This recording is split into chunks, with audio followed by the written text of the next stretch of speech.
Hello everyone, আসসালামু আলাইকুম। আমরা সবাই নবম শ্রেণীর ছাত্র। আমাদের দলের নাম হলো বুড়িগঙ্গা। আমি এই দলনেতা। আমরা একটি নাটিকা তৈরি করতে যাচ্ছি। নাটিকাটির নাম হলো সাইবার প্রতারণা।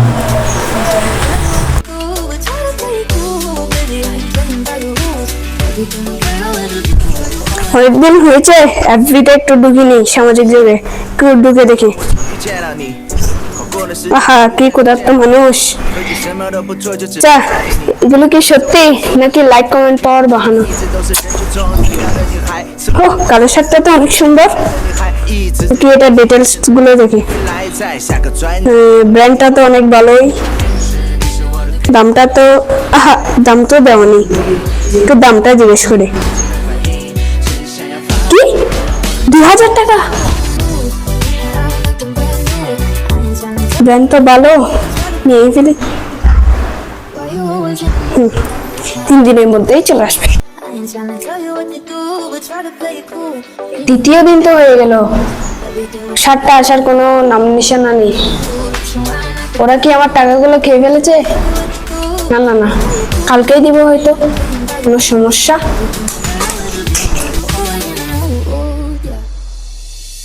আজকে তো 4th দিন হয়ে গেল, শার্টটা তো কোনো আসা যাওয়া নেই।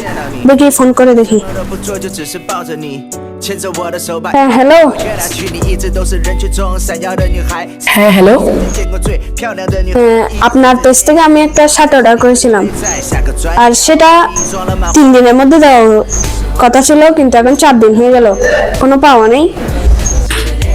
ও হ্যাঁ হ্যাঁ, আপনার অর্ডারটা 3টার ভিতরে পৌঁছে যাবে, আর দেরি হওয়ার জন্য দুঃখিত। আচ্ছা, ওকে। স্বরূপ একটা কল দি। হ্যাঁ হ্যালো স্বরূপ, তুমি এখন কোথায়? জি স্যার, আমি এখন তো বাসায়। আচ্ছা শোনো, আমি তোমাকে একটা অ্যাড্রেস টেক্সট করেছি, তুমি ওটা 3টার মধ্যে পৌঁছে দিবে।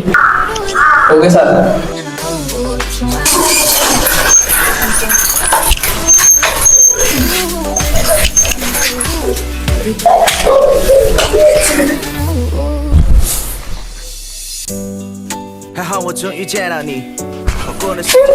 এই সময় কে এলো দেখি তো। ও, ডেলিভারি ম্যান। স্যার আপনার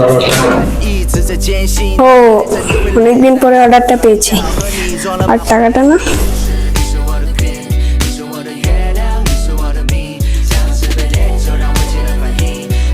ফাইনালি 4 দিন পর আমার অর্ডারটা এসেছে, একটু ইনবক্স করে দেখি।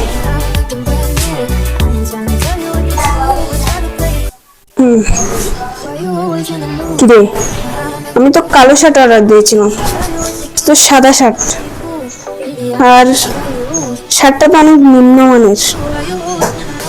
তাহলে এটা আমার সাথে কি হলো? আমার দেরি করা আর ঠিক হবে না, সাথে সাথে একটা কল দিই।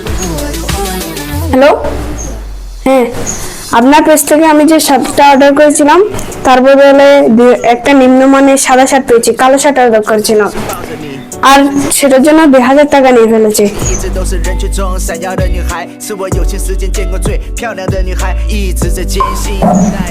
হ্যাঁ, কেটে দিল। দেখি আবার কল করে দেখি তো। Hello hello, switch off. আমার সাথে কি হলো? আমার 2000 টাকা কে বললো? তো আমাদের সবারই উচিত কোনো কিছু না জেনে সিদ্ধান্ত না নেওয়া। আমাদের সবাইকে এই বিষয়ে সচেতন থাকতে হবে।